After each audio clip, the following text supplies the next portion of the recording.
안녕하세요. 유상민 목사입니다. 오늘 하루 잘 지내셨습니까? 저는 오늘 아침 식사 후에 후배 목사님 사모님이 하시는 토스트 집에 다녀왔습니다. 마침 후배 목사님 두 분이 와 계시길래 잠시 이야기하다 돌아왔습니다. 토스트 하는 사모님이 토스트 만들어 주시고 카페 하는 목사님이 커피를 아주 진하게 내려주셔서 아주 잘 먹었습니다. 오늘 제가 먹은 것은요 다 서비스였습니다. 커피도 토스트도 공짜로 먹었다는 말입니다. 장사하시는 분들이 마음이 이렇게 후해서 남는 게 있을까 싶은 생각이 들었지만 공짜로 주니까 그냥 먹었습니다. 함께 있던 목사님 중에 한 분이 귀한 분 오셨다고 저를 지켜주셨는데 당연히 빈말인 줄 알지만 그래도 기분은 좋았습니다. 작은 테이블에 마주하고 앉아서 교회 이야기, 아이들 이야기를 했는데 그러다 보니까 저는 힘든 시기를 조금 일찍 지나갔고 우리 후배 목사님들은 지금 한참 힘든 시기를 보내고 있다는 그런 생각이 들었습니다. 조금 먼저 가고 조금 나중에 갈 뿐이지 결국은 후배 목사님들이나 저나 같은 길을 가고 있었습니다. 누군가와 같은 길을 간다는 것, 그 사실이 저에게도 위로가 되었습니다. 기왕이면 조금 먼저 그 길을 가본 제가 우리 후배 목사님들에게 좋은 길잡이라도 되어주면 좋을 텐데 거기까지는 제 역량이 미치지 못하는 것 같아서 아쉬운 마음이 있었습니다. 오늘 오후에는요 아주 큰 맘 먹고 오래전부터 가지고 싶었던 물건을 하나 샀습니다. 오롯이 저에게 주는 선물을 제가 구입을 한 건데 기분이 참 좋습니다. 제가 저에게 주는 선물이잖아요. 제가 저에게 주는 선물인데도 이렇게 기분이 좋으니 다른 사람과 주고받는 적절한 선물은요 얼마나 좋을까요? 적절한 선물들은 사람들과의 관계를 훨씬 더 유하게 하지 않겠습니까? 그래서 잠언서에도요 선물 주기를 좋아하는 자에게는 사람마다 친구가 된다는 말씀도 있고요 은밀한 선물은 노를 쉬게 한다는 말씀도 있습니다. 물론 선물이 과하면 뇌물이 되고 뇌물은 나라를 망하게 할 수도 있지만은 그러나 과하지 않은 선물은 여러모로 우리 삶을 활기 있게 하는 것이 사실인 것 같습니다. 어쨌든 오늘 저에게 선물을 주면서 제 기분이 아주 좋습니다. 오늘 말씀 보시겠습니다.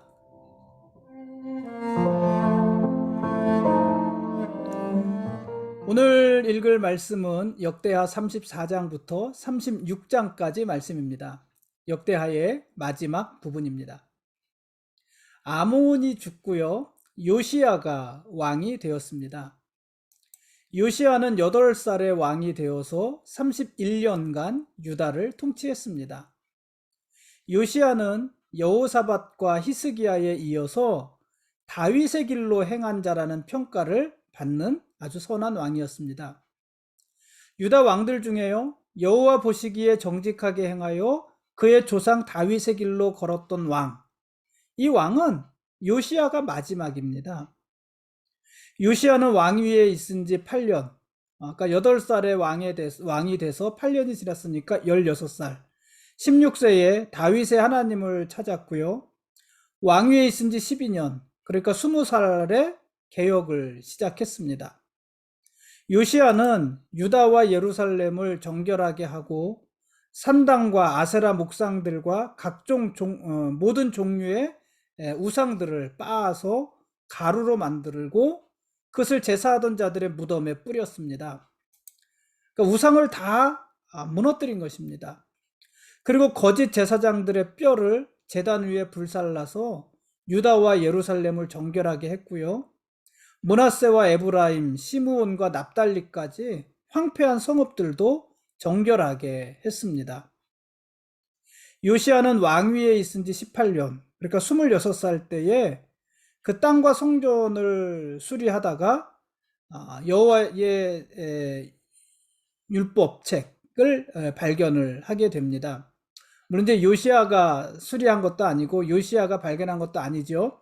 사람들을 시켜서 성전을 수리하다가 그곳에 감추어져 있던 여호와의 율법책을 발견을 하게 됩니다. 요시야는 사반이 그 책을 읽을 때 자기 옷을 찢으면서 회개했습니다.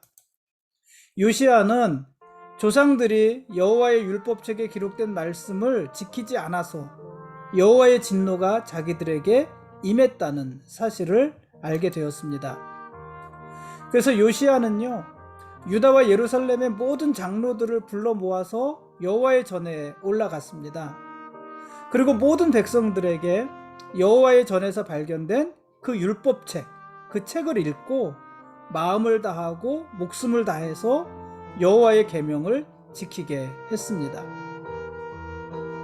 성전을 보수하다가 이 율법책을 발견한 요시야는요, 그 해에 온 백성과 함께 유월절도 지켰습니다. 히스기야 때와 달리 요시야는 율법에 정한 대로 정월 14일에 유월절을 지켰습니다. 역대기의 저자는 요시야가 지킨 유월절은 사무엘 이후 이스라엘이 지킨 가장 이상적인 유월절로 평가를 합니다. 그러니까 사무엘 이후로 유월절을 지킨 왕들은 솔로몬, 또 우리가 어제 본 히스기야, 이런 왕들이 있잖아요. 그런 왕들도 대대적으로 유월절을 지키기는 했지만은 가장 율법적으로, 가장 율법에 가깝게 유월절을 지킨 사람은 요시야였다, 이렇게 소개를 한 것입니다. 근데 요시야도 죽습니다. 당연히 죽지 않겠습니까? 근데 이 요시야의 죽음은요, 조금 허무한 감이 없지 않아 있습니다. 요시야는 길르미스로 가는 애굽 군대를 무깃도에서 막아섰습니다. 애굽 왕 느보는 요시야에게 이 싸움은 하나님의 뜻이고 또 우리는 유다와 싸우려는 것이 아니다, 그러니 막지 말라, 이렇게 요구했지만은 요시야는 그 말을 듣지 않고 싸우다가 부상을 입고 그리고 죽고 말았습니다. 참 허무하지 않습니까? 근데 이 요시야의 죽음이 허무하기는 하지만은, 그런데 요시야는 그렇게 죽음으로 인해서 쇠락해가는 유다의 모습은 보지 않을 수 있었던 거예요. 그리고 평안하게 조상의 묘실에 장사되어질 수도 있었던 것입니다. 그러니까 어떻게 보면은 이 요시야가 허무하게 일찍 죽은 것이 하나님의 배려일 수도 있지 않을까, 이런 생각이 듭니다. 어제 제가 우리 필리핀에서 사역하는 선교사님의 죽음에 대해서 이야기를 했잖아요. 사실 그 죽음으로 인해서 제가 마음이 참 많이 아팠거든요. 참 허무하다, 참 안타깝다, 이런 생각이 많이 들었는데, 오늘 이 요시야의 죽음에 대해서 말씀을 묵상하다 보니까 모든 죽음, 허무한 죽음, 그 배후에는 하나님의 배려가 있을 수도 있겠구나, 이런 생각이 들었고, 그 선교사님의 죽음에도 우리가 아직은 모르지만 하나님의 배려하심이 분명히 있을 것이다 하는 그런 마음의 위로가 저에게는 있었습니다. 역대하 36장은요, 요시야 이후에 유다의 마지막 네 왕들의 통치를 아주 간략하게 기술을 합니다. 요시야 이후 마지막 네 왕은요, 여호아스, 여호야김, 여호야긴, 시드기야, 이 네 왕들인데, 이들은 모두요, 하나님과의 언약을 버리고 아주 빠른 속도로 내리막길을 향해 내달리다가 마침내 하나님의 심판을 받고 유다를 멸망하게 하는 왕들이었습니다. 요시야가 죽고요, 여호아스가 왕이 되었는데, 여호아스는요, 불과 석 달 동안 유다를 통치했을 뿐입니다. 여호아스는 석 달 동안 유다를 통치하다가 애굽 왕 느고에 의해서 폐위가 되어집니다. 이 여호아스가 이제 폐위가 되고 그의 형제인 여호야김이 왕이 됩니다. 여호야김은요, 예루살렘에서 11년간 유다를 통치합니다. 그러나 그는 여호와 보시기에 악한 왕이었습니다. 여호야김은요, 어떻게 되냐면 바벨론 왕 느부갓네살에게 사로잡혀서 바벨론으로 끌려가게 됩니다. 근데 이게 여호야긴이 죽고 여호아하스 잠시만요. 제가 지금 잠깐 정리가 헷갈리는데요.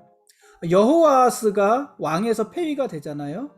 요시야가 죽고 여호아하스가 왕이 되고 여호아하스가 3개월 만에 왕위에서 폐위가 되는데 그 다음 왕이 누가 되는 거냐면은 여호아하스의 아들이 되는 것이 아니라 형제가 되는 것이에요. 그러니까 벌써 이 왕위가 정상적이지 않은 방법으로 이어지는 것이잖아요. 어쨌든 그 형제 여호야김이 왕이 됐고 그는 11년 동안 악한 왕으로 있다가 바벨론 왕 느부갓네살에게 사로잡혀서 바벨론에 끌려갑니다. 이 여호야김이 바벨론으로 끌려간 후에요. 이제 다시 아들입니다. 그 아들 여호야긴이 왕이 됩니다. 근데 여호야긴도요. 불과 3개월 10일 동안 유다의 왕이었는데 얼마나 짧은 시간이에요. 3개월 10일이면은. 근데 그 짧은 기간 동안에도 그는 악한 왕이었습니다. 이 여호야긴도요. 느부갓네살에게 잡혀서 바벨론에 끌려가게 됩니다. 여호야긴 이후 여호야김의 숙부인 시드기야가 이번에는 왕이 됩니다. 숙부가 왕이 되는 것이에요. 이 시드기야가 왕이 되는데 이 시드기야도요 아주 악한 왕이었습니다.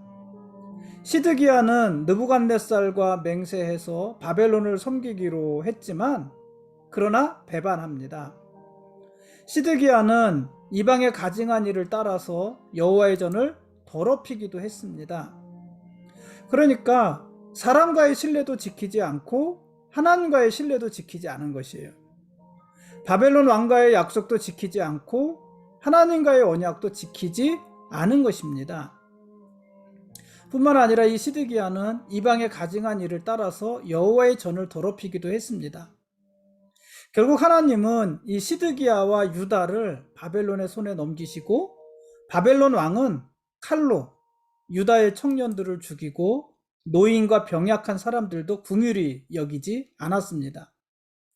느부갓네살은 여호와의 성전을 불사르고 예루살렘 성벽을 헐었습니다. 그리고 살아남은 자들은 바벨론의 포로로 잡아갔습니다. 이렇게 유다가요 완전히 멸망하게 되었습니다.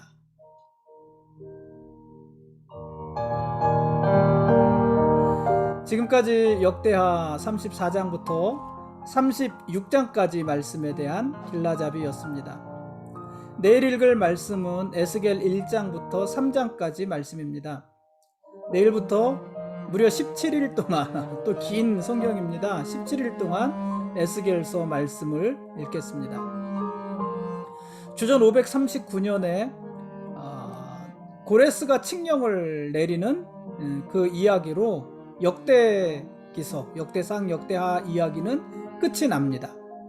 그러니까 역대기서의 저자는요, 그 역대기서, 유다 왕들의 이야기잖아요. 그 유다 왕들의 이야기인 역대기서를 유다의 멸망으로 끝내는 것이 아니고 하나님께서 다시 유다를 회복시킬 이야기로 끝을 내는 것입니다. 고레스의 칙령이 그런 거잖아요. 너희가 다시 예루살렘으로 돌아가라는 거잖아요. 다시 예루살렘으로 돌아가서 너희의 여호와의 성전을 짓고 너희의 성벽을 다시 세우라는 거였잖아요. 그러니까 유다의 멸망이 아니라 하나님께서 유다를 다시 회복하실 이야기로 역대기서의 이야기를 끝을 내고 있는 것입니다. 특히 여호와께서 예레미야의 입으로 하신 말씀을 이루시려고 고레스 왕의 마음을 감동시키셔서 그에게 조서를 내리게 하셨다. 이렇게도 기록을 했습니다. 그리고 역대기서의 마지막 절인 역대하 36장 23절은요 이렇게 기록을 하면서 끝을 냈어요. 바사왕 고레스가 이같이 말하노니 하늘의 신 여호와께서 세상 만국을 내게 주셨고 나에게 명령하여 유다 예루살렘의 성전을 건축하라 하셨나니 너희 중에 그의 백성된 자는 다 올라갈지어다. 너희 하나님 여호와께서 함께 하시기를 원하노라 하였더라. 이게 고레스의 말이에요. 바사왕 고레스, 페르시아를 말을 하는 것이에요. 여호와 하나님께서는요 예레미야 선지자를 통해서 하신 말씀을 성취하기 위해서 하나님이 원래 작정하신 구속사를 이루어 가시는 것입니다. 그러므로 역대기는 그 당시 바벨론 포로 생활에서 돌아온 이스라엘 백성들에게 여호와께서 그 약속을 이루시기 위해서 어떻게 역사하셨는지를 보여주면서 이야기를 끝내고 있는 것입니다. 이미 이스라엘, 유다가 멸망하기 전에 예레미야를 통해서 하나님은 뭐라고 말씀하셨어요? 유다의 멸망, 그리고 유다의 그 포로, 그리고 70여 년 후에 다시 예루살렘으로 돌아올 것, 그것을 이미 예레미야 선지자를 통해서 말씀하셨잖아요. 그 말씀을 이루시는 거라는 거예요. 어떻게 그 말씀이 이루어지는지를 지금 보여주고 계시는 거라는 거예요. 누구를 통해서요? 바사왕 고레스를 통해서 그 모습을 보여주고 계시는 것입니다.